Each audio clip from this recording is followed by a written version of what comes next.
Welcome to the Drowsy Historian, where history becomes your companion for a peaceful night's rest. Tonight, we journey back to medieval England to explore one of the most important institutions of daily life, the tavern. These establishments were far more than simple drinking houses. They served as the beating heart of medieval communities, combining the functions of what we might today recognize as hotels, restaurants, post offices, and social gathering spaces. Over the next hour, we will walk through the doors of a medieval tavern, examining every detail of these fascinating establishments.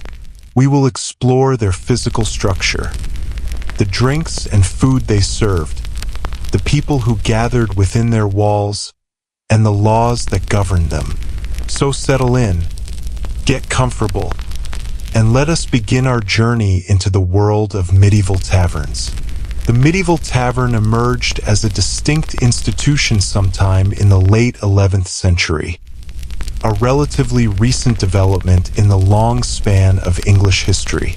Before this period, travelers relied primarily on monasteries for lodging, while most drinking occurred in private homes. The concept of a public establishment dedicated to serving food and drink was not yet common. As trade increased throughout the 12th and 13th centuries, and as roads became safer for travel, a new class of commercial establishments appeared to serve the growing number of travelers and merchants moving between towns and cities. The word tavern itself comes from the Latin word taberna, which originally meant a shop or hut. In medieval England, these establishments went by many different names, each with subtle distinctions that were important to the people of the time. Some were called alehouses, though this term technically referred to smaller establishments that only served ale and did not offer lodging. Others were known as inns, particularly when they offered sleeping quarters for travelers. The distinction between these terms was often blurred in everyday speech, and many establishments served multiple functions. A tavern proper was licensed to serve wine and other drinks, while an alehouse required only a much simpler brewing license granted by local authorities. Tavern signs were absolutely essential for business, because the vast majority of medieval people could not read. A tavern might display a bush of ivy hanging above its door to indicate that they served wine, as ivy was associated with Bacchus, the Roman god of wine and celebration. Others hung carved wooden animals, tools, or religious symbols that could be recognized from a distance. The white hart, the bull's head, the swan, the George and dragon, the red lion. These names persist in English pub culture to this very day, connecting us across centuries to these medieval establishments. The location of a tavern was carefully chosen by its owner, as the right location could mean the difference between prosperity and failure. The most successful establishments sat near market squares, along major roads used by merchants and travelers, or close to city gates where people entered and exited the town. Proximity to a river crossing or bridge virtually guaranteed a steady stream of customers, as travelers needed refreshment after fording rivers or paying bridge tolls.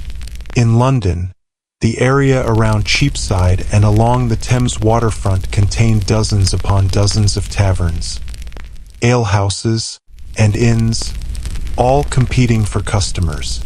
Some estimates suggest that by the 14th century, London had one drinking establishment for every 12 residents, a remarkable concentration that speaks to the central role these places played in daily life. A typical medieval tavern occupied a timber-framed building, usually 2 or 3 stories tall, though some larger establishments in prosperous towns might reach 4 stories. The ground floor contained the main drinking hall, the kitchen area, and access to storage cellars below.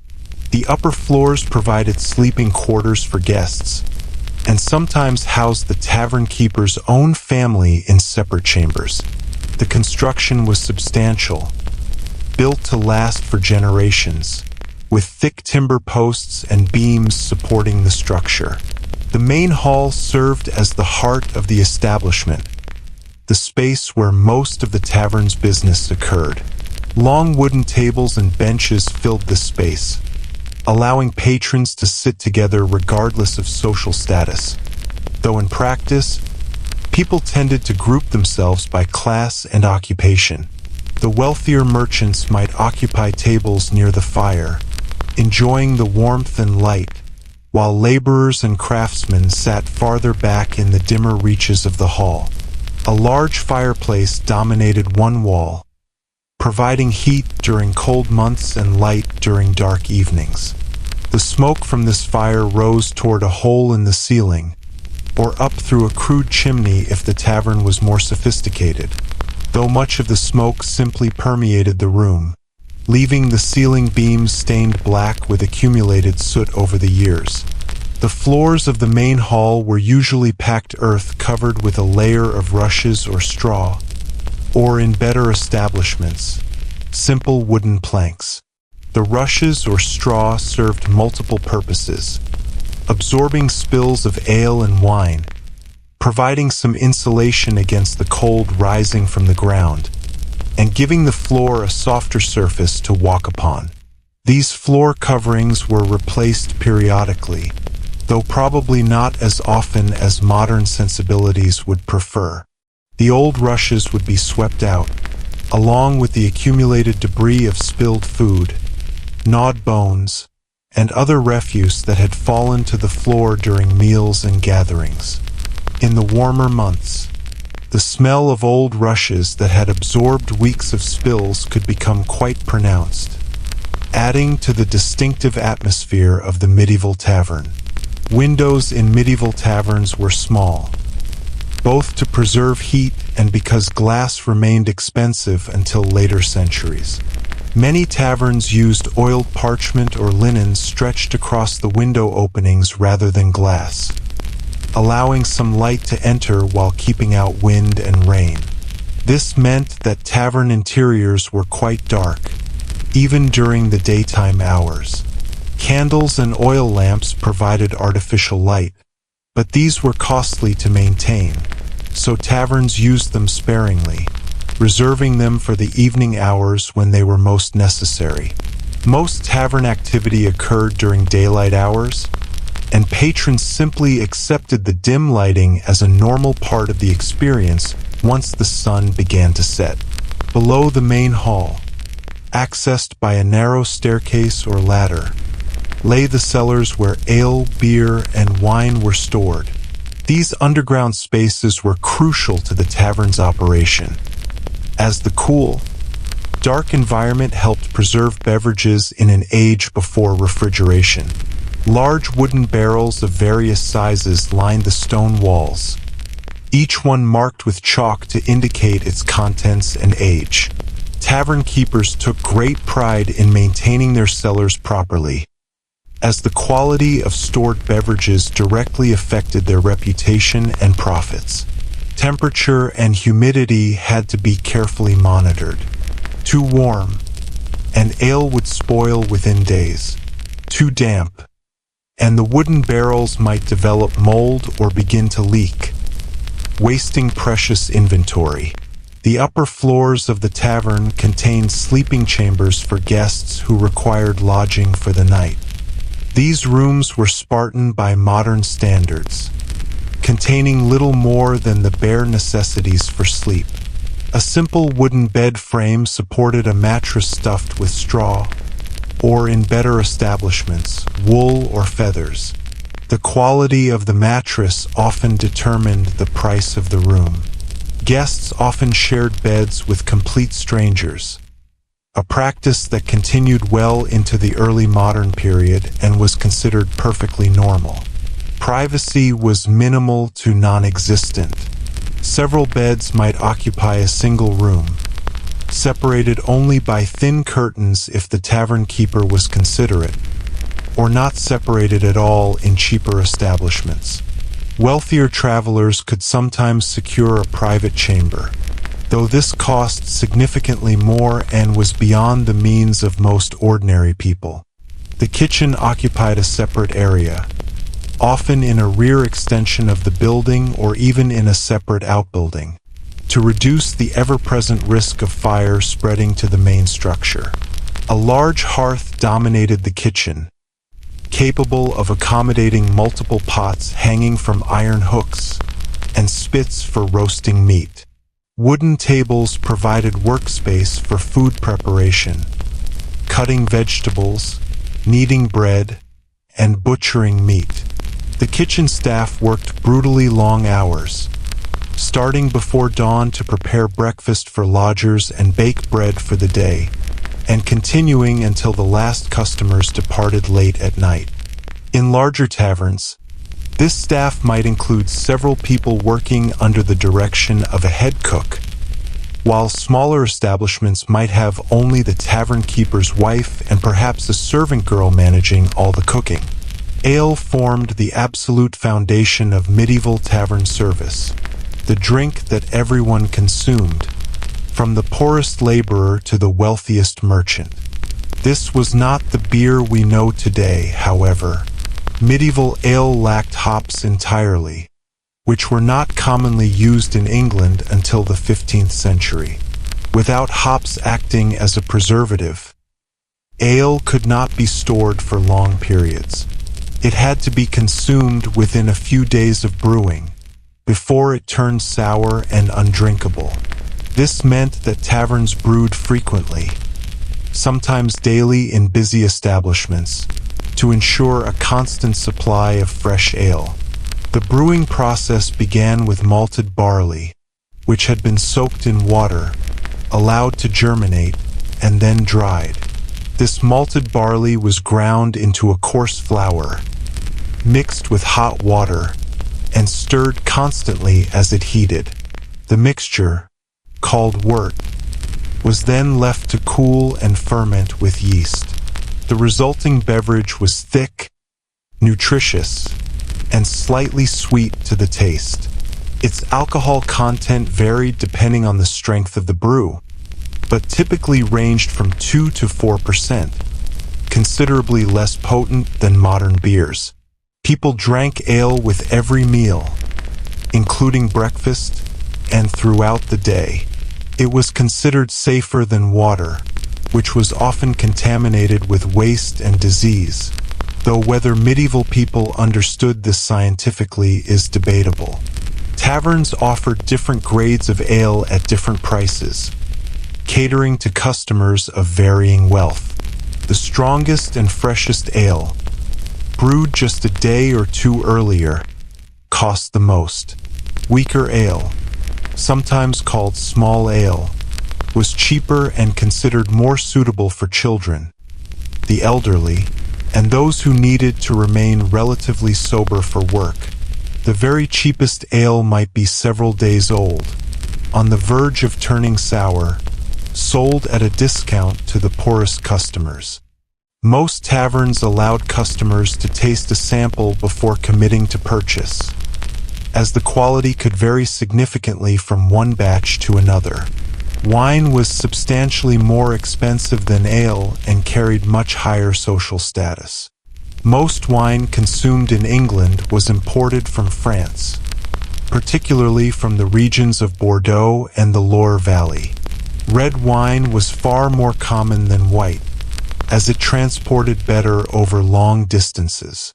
Taverns that served wine needed special licenses from local authorities, and these establishments attracted a wealthier clientele, including merchants, lawyers, minor nobility, and the more successful craftsmen and guild members.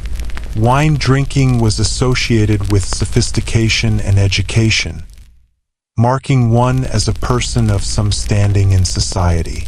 The quality of medieval wine varied enormously from excellent to nearly undrinkable.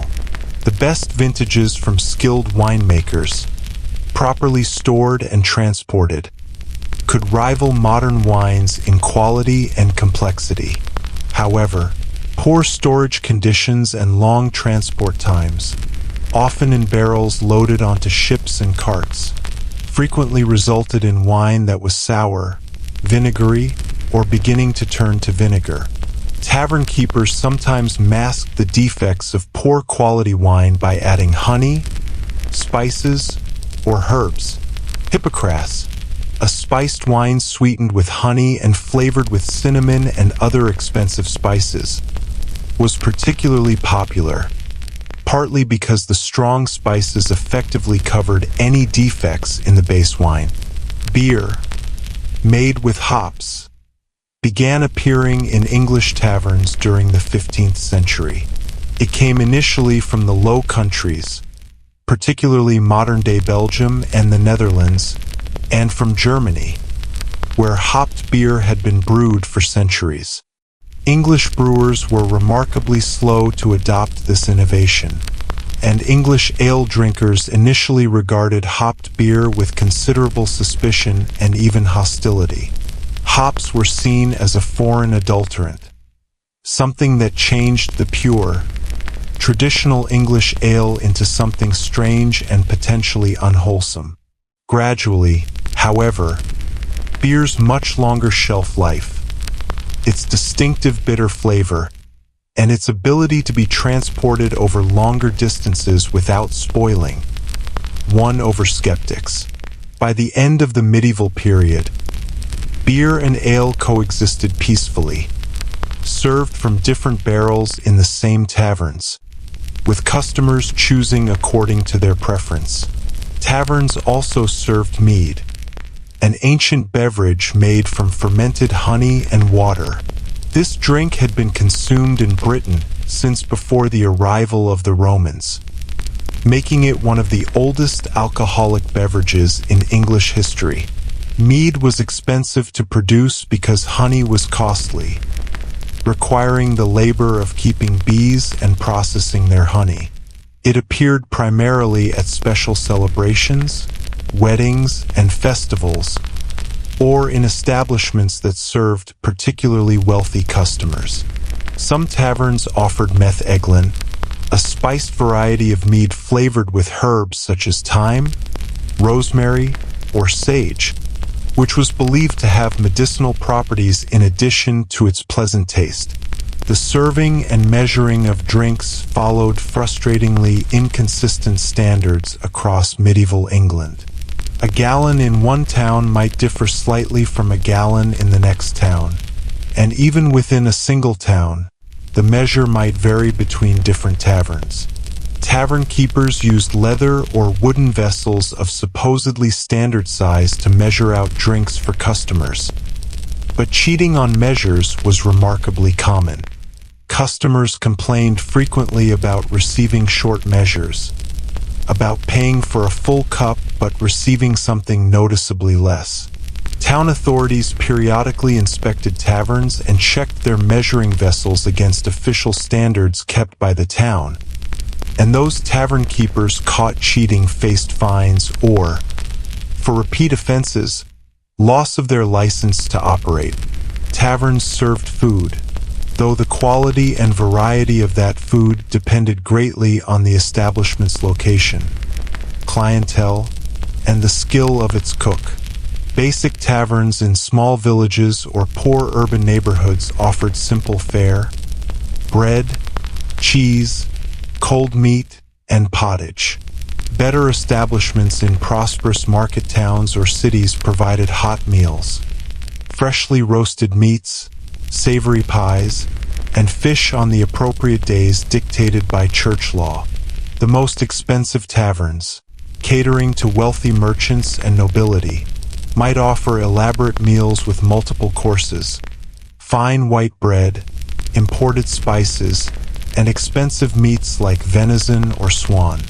Pottage appeared at almost every meal in every tavern across England. This thick soup or stew combined whatever vegetables, grains, and sometimes meat were available and affordable. Peas, beans, onions, and cabbage formed the most common ingredients, as these vegetables were cheap and kept well. Barley or oats thickened the mixture into a substantial, filling dish. Wealthier establishments added pork, mutton, or beef to their pottage, making it more nutritious and flavorful. Poorer taverns served vegetable pottage with little or no meat, relying on dried beans and peas for protein. The pot hung over the fire continuously throughout the day, with the cook adding new ingredients as needed, sometimes adding water to stretch the pottage further. Some claimed that a tavern's pottage pot never fully emptied, creating a perpetual stew that evolved gradually over days or even weeks, with the oldest ingredients at the bottom eventually being consumed while new ingredients were constantly added at the top. Bread came in several distinct grades, reflecting the social hierarchy of medieval England in edible form. Manchet, made from finely milled white wheat flour, was expensive and prestigious. Only wealthy customers ate manchet regularly, as the cost put it beyond the reach of ordinary working people. Most people consumed maslin, made from a mixture of wheat and rye flours, which produced a grayish bread of acceptable quality at a reasonable price. The cheapest bread, made from barley, oats, or even dried peas ground into flour, was dark, dense, and rather coarse in texture. This poor man's bread was heavy and filling but lacked the pleasant taste and texture of wheat bread. In many taverns, bread also served a secondary purpose as a trencher, a thick slice of stale bread that functioned as both plate and food. Diners placed their portion of meat, fish, or vegetables atop the trencher, which absorbed the juices, sauces, and gravies from the meal. At the meal's end, diners either ate the gravy-soaked trencher, which had become soft and flavorful, or gave it to beggars waiting outside the tavern door, who eagerly accepted this food. Using bread as plates reduced the need for expensive wooden or ceramic dishes, and also ensured that no food went to waste. Roasted meats were prestigious dishes that demonstrated a tavern's quality and the wealth of its customers. Pork, mutton, and beef were the most commonly roasted meats, as these animals were widely raised throughout England. Poultry appeared less frequently, as chickens, geese, and ducks were more valuable for their eggs than for their meat. The meat was seasoned quite simply by modern standards, usually with nothing more than salt, though expensive establishments might add pepper or other imported spices for wealthy customers. The meat roasted slowly on iron spits turned by kitchen boys, or in more sophisticated establishments, by mechanical jacks powered by falling weights, similar to the mechanism of a clock. The roasting process took many hours and required constant attention to prevent the meat from burning on the outside while remaining raw inside. Pies were extremely popular tavern food because they could be prepared well in advance and then reheated as needed throughout the day. Meat pies contained pork, beef, or mutton, mixed with onions, and sometimes expensive spices if the customer could afford them, all enclosed in a thick pastry crust. This crust, made from flour, water, and fat, was quite thick and sturdy, often serving more as a cooking vessel and storage container than as something meant to be eaten. The crust protected the meat during the long cooking process and helped preserve it afterward. Hungry customers of limited means often ate the crust regardless, as wasting food was unthinkable for most medieval people. Fish pies appeared on Fridays and during the season of Lent, when the church prohibited the consumption of meat, offering a way to enjoy a hot, substantial meal while still observing religious requirements. Fish featured prominently in medieval tavern menus, particularly on Fridays and during Lent. The church's prohibition on eating meat during these times created enormous demand for fish. Taverns located near the coast served fresh fish, including herring, cod, mackerel, and many other species brought in by fishermen that very day. Inland establishments, lacking access to the sea, relied almost entirely on preserved fish, either heavily salted or dried until it was rock hard. Freshwater fish like pike, carp, and eels came from rivers, ponds, and purpose-built fish ponds maintained by monasteries and wealthy landowners.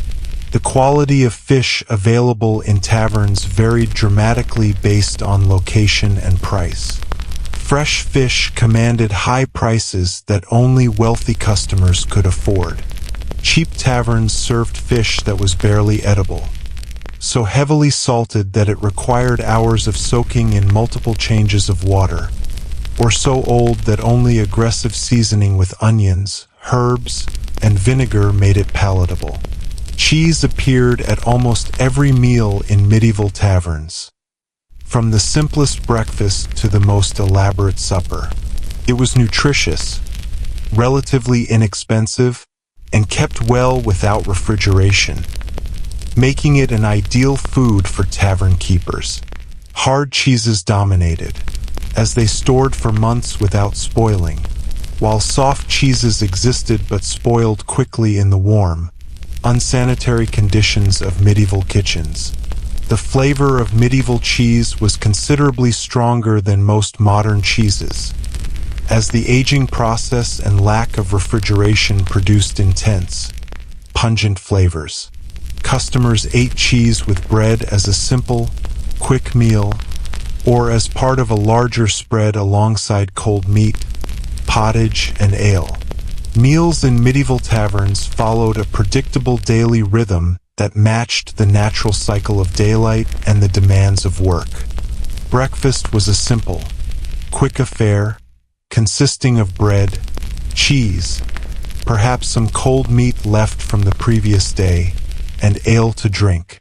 This meal was consumed shortly after rising, providing energy for the morning's labor.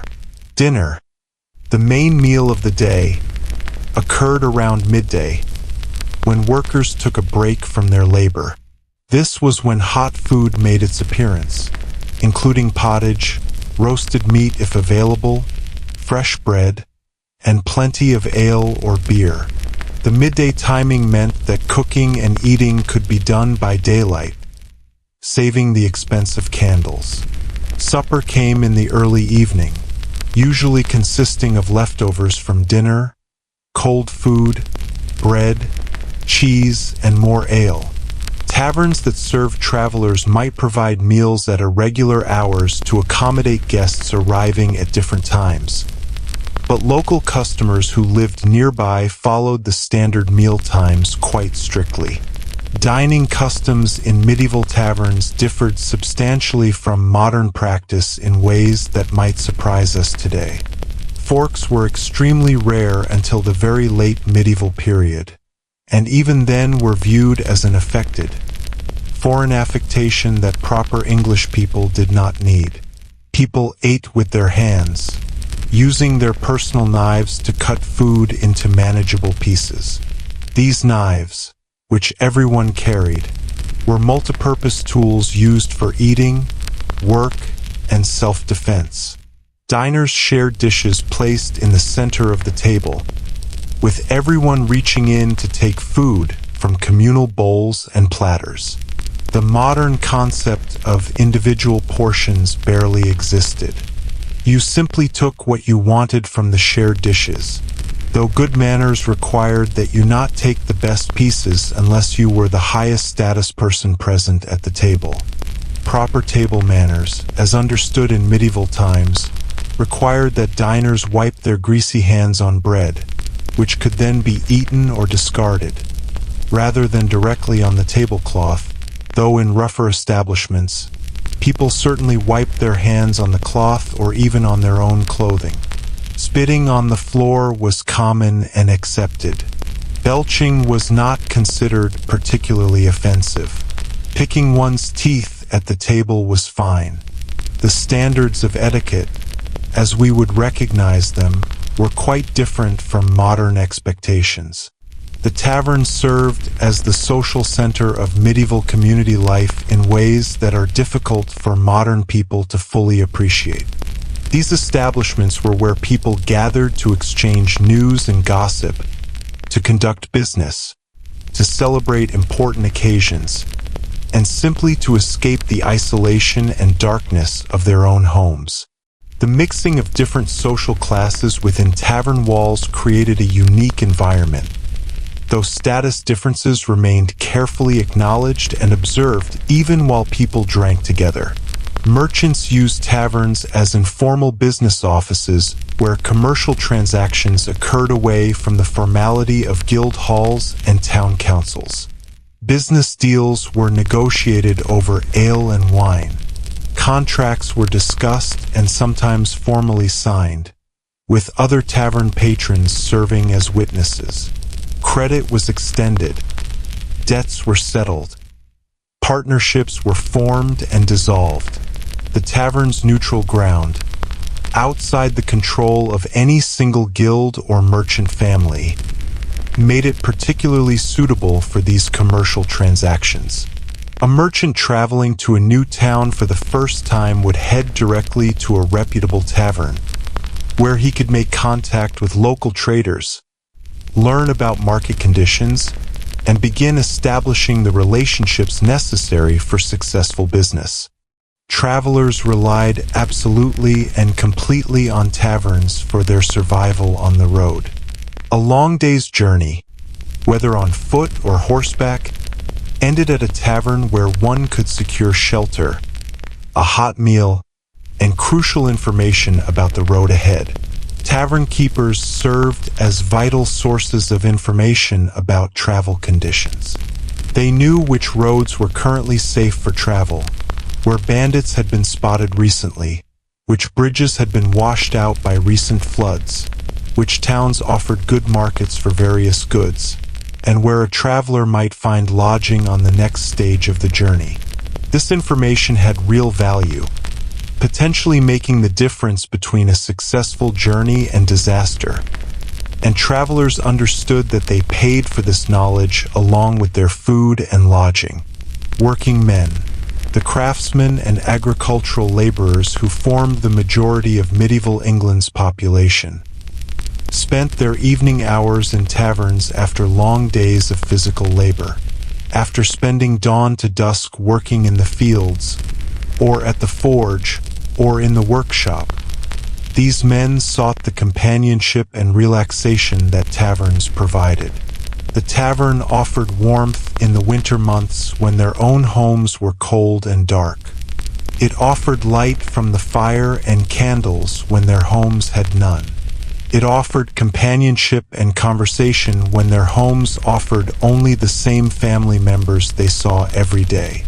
Conversations ranged widely, from discussions of work and tools, to complaints about prices and taxes, to gossip about neighbors, to news from other towns brought by travelers. Gambling was absolutely ubiquitous in medieval taverns despite consistent disapproval and periodic prohibitions from both church and secular authorities. Dice games were by far the most popular form of gambling, as they were simple to play, required no special equipment beyond a pair of dice, and offered the possibility of quick wins or devastating losses. These games usually involved players wagering on the outcome of rolled dice, with various combinations of numbers winning or losing. The games were also notoriously easy to rig, and loaded dice were common.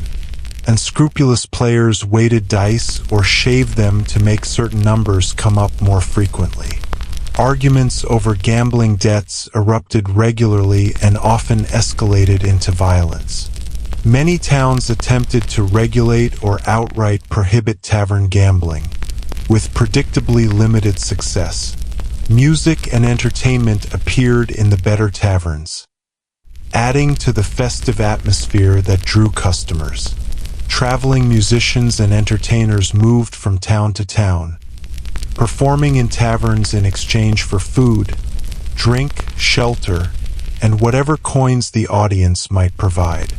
Local amateurs brought their own instruments, playing familiar songs and ballads for their own amusement and that of their fellow drinkers. The songs ranged from solemn religious hymns to romantic ballads of courtly love, to bawdy songs filled with sexual innuendo and crude humor. The quality of musical performances varied dramatically, from skilled professional minstrels who had trained for years, to drunk patrons who could barely carry a tune but insisted on singing anyway. Dancing occurred occasionally in taverns with sufficient space, though the low ceilings, crowded conditions, and uneven floors limited this activity considerably. Pilgrims formed a significant and distinctive portion of tavern clientele throughout the medieval period. Medieval Christians regularly undertook pilgrimages to holy sites as acts of devotion, penance, or in hopes of miraculous healing. Popular English destinations included Canterbury, Walsingham, and numerous shrines of local saints. More ambitious pilgrims traveled to Rome, Santiago de Compostela in Spain, or even Jerusalem. These journeys required multiple stops for food and lodging, making pilgrims valuable customers for taverns along major pilgrimage routes. Pilgrims shared tales of their travels with other tavern patrons, displayed badges and tokens they had purchased at holy sites, and sometimes sang religious songs together. Geoffrey Chaucer's famous Canterbury Tales captures this world perfectly, depicting pilgrims from various social backgrounds gathering at the Tabard Inn in Southwark before beginning their journey to Canterbury, entertaining each other with stories along the way. Violence was an ever-present possibility in medieval taverns, hovering at the edges of even the most pleasant gatherings. Alcohol loosened inhibitions and magnified grievances.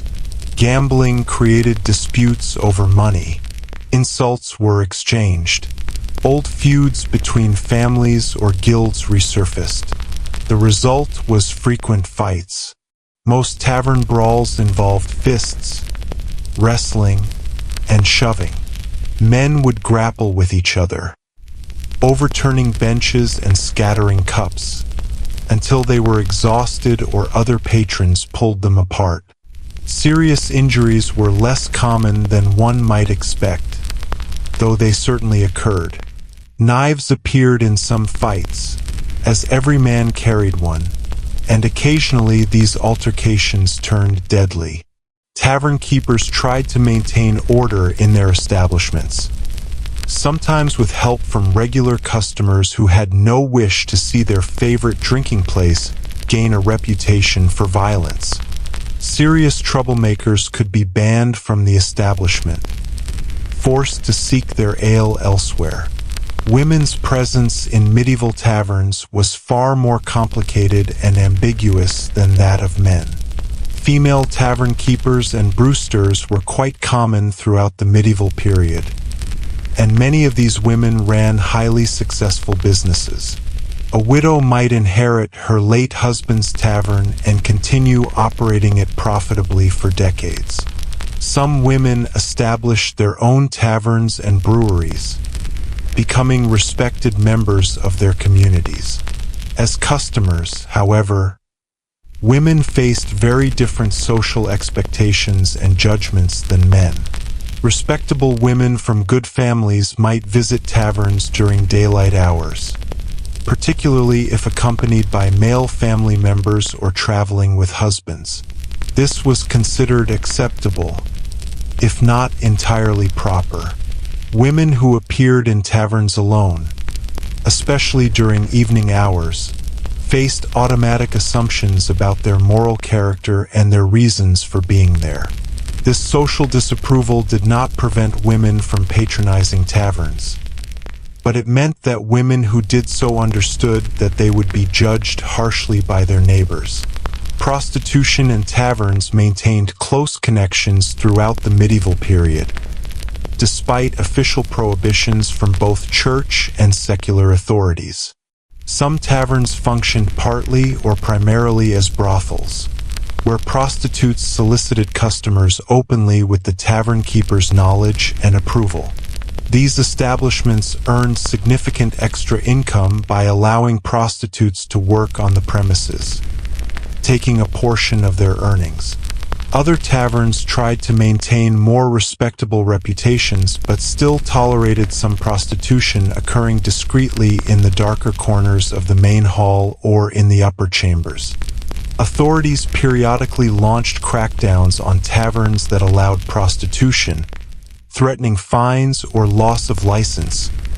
But these enforcement efforts had limited long-term effect. The economic incentive was simply too strong, and male customers clearly desired and were willing to pay for these services. Medieval authorities made extensive efforts to regulate taverns through licensing requirements, price controls, and quality standards. The success of these regulatory efforts varied considerably from one town to another and from one period to another. In theory, anyone who wished to operate a tavern needed to obtain a license from local authorities, usually the town council or the local lord. This license demonstrated that the tavern keeper was a person of good character, that the establishment met basic standards of cleanliness and order, and that the owner would comply with regulations regarding prices and quality. In practice, enforcement of licensing requirements was inconsistent at best, and many small alehouses operated without proper licenses, particularly in rural areas far from centers of authority. Ale tasters, also called ale conners, held official positions responsible for inspecting taverns and testing the quality of ale offered for sale. These officials visited establishments, sampled the beverages being served, checked the measuring vessels to ensure customers were receiving full measures, and investigated complaints from customers. Poor quality ale, short measures, or excessively high prices resulted in fines levied against the tavern keeper. Repeated violations could lead to loss of license and closure of the establishment. The position of ale taster was sometimes hereditary, passing from father to son, and sometimes appointed by town authorities based on reputation for honesty and knowledge of brewing. The position carried a certain prestige within the community, along with occasional opportunities for corruption, as some ale tasters accepted bribes to overlook violations.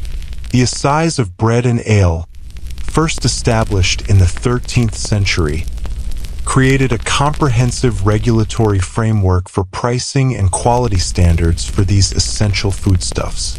When grain prices rose due to poor harvests, the assize adjusted the permitted price of bread and ale proportionally. When grain was abundant and cheap, prices were supposed to fall accordingly. Tavern keepers who charged prices above those set by the assize faced stiff fines and potential loss of their license to operate. The system was far from perfect in practice, as enforcement depended entirely on active, honest local officials who took their responsibilities seriously. Many violations went undetected, and in times of shortage, tavern keepers often charged whatever prices the market would bear regardless of the official assize. Operating hours for taverns faced regulation in many towns and cities, with authorities attempting to prevent late-night drinking that might lead to disorder and crime. Town bells rang at designated times to signal when taverns were required to close for the night and stop serving customers. The specific hours varied from place to place, but typically required closure sometime between 9 and 11 in the evening.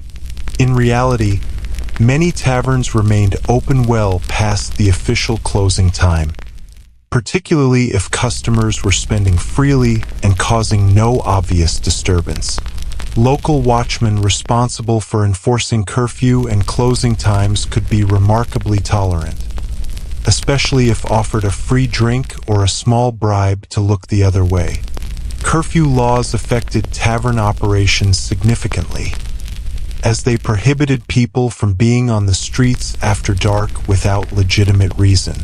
After the curfew bell rang, no one was supposed to be walking about the town, meaning that taverns theoretically had to close and send their customers home before curfew. Travelers who were lodging at the tavern for the night were exempt from curfew restrictions, creating an obvious loophole that some exploited. Local residents sometimes claimed to be travelers requiring lodging, allowing them to remain in the tavern drinking after curfew. Others simply risked the fine if caught by watchmen while attempting to walk home after the curfew bell had rung. Taverns served as unofficial information networks that connected medieval communities in important ways. Official announcements from the king, parliament, or local authorities were read aloud in tavern halls to ensure wide dissemination. Lost property notices appeared on tavern walls or were announced by the tavern keeper to patrons.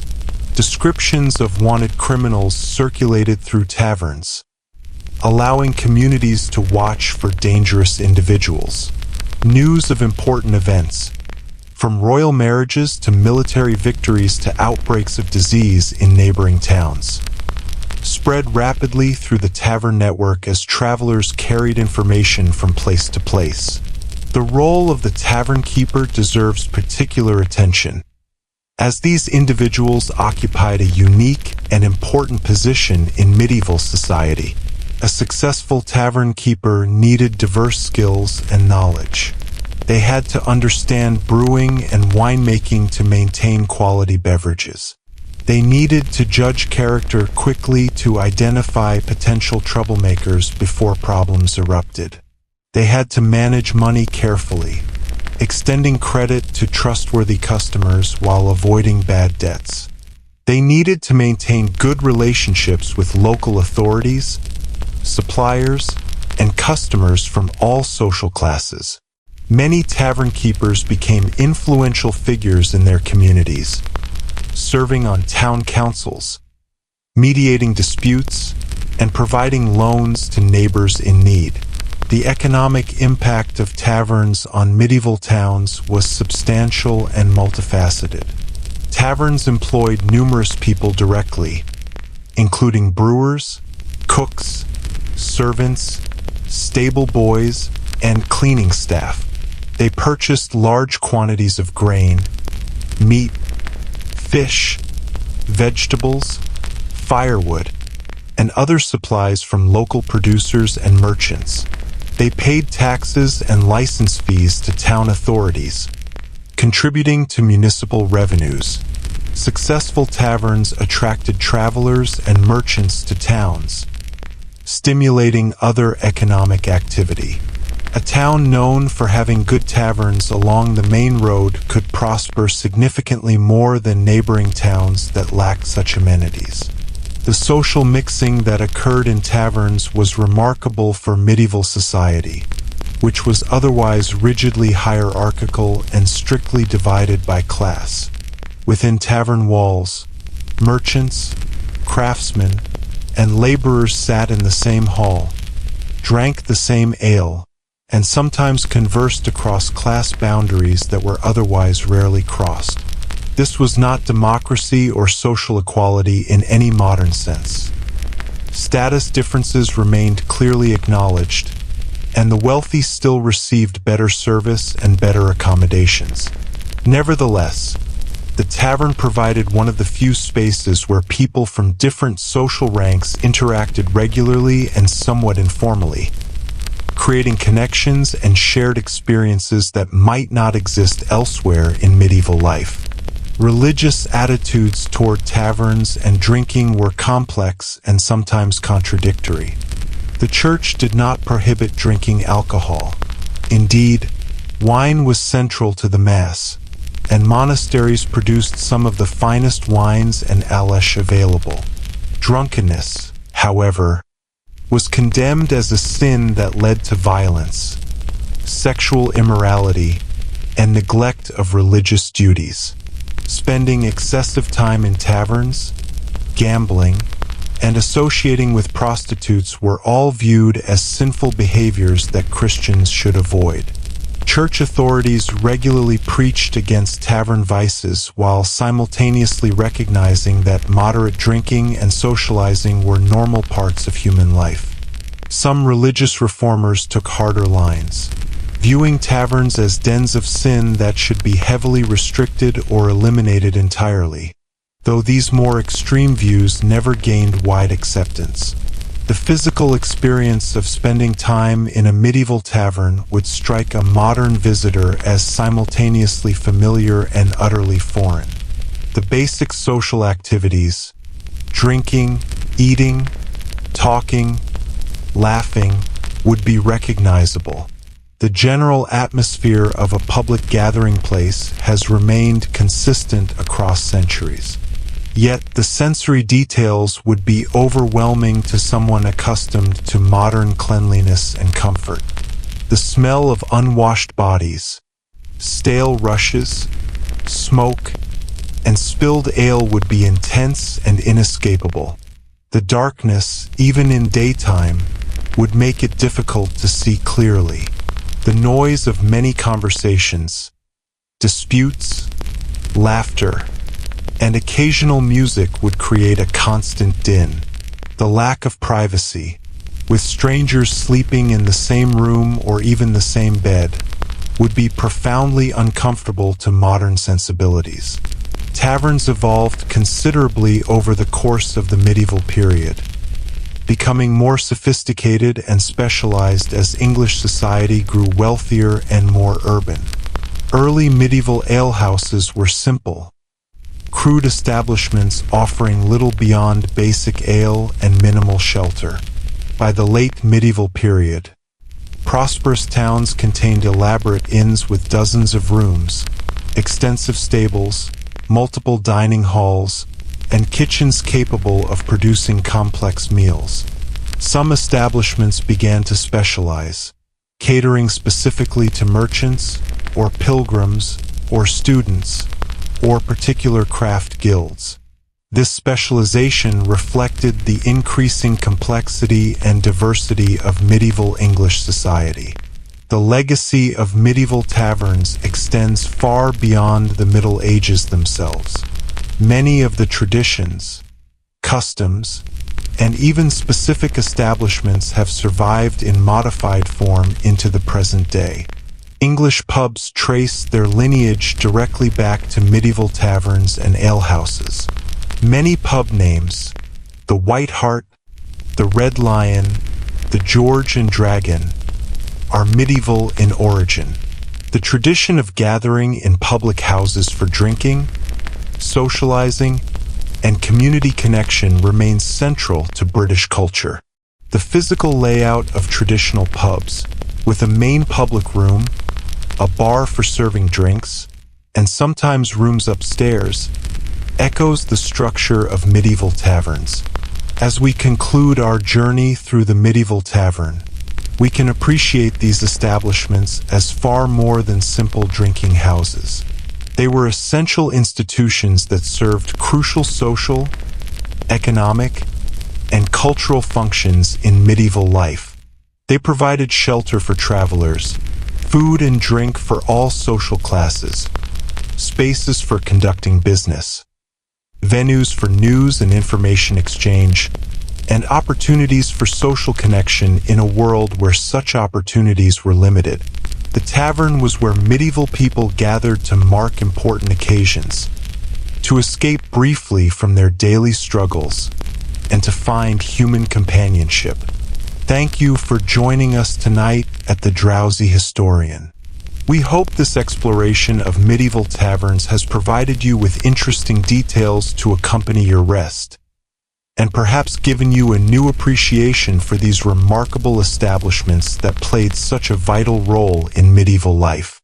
The next time you visit a traditional pub or tavern, you might notice the echoes of these medieval spaces, the centuries-old traditions that continue in modified form, connecting us to our distant ancestors who gathered in similar spaces for similar reasons.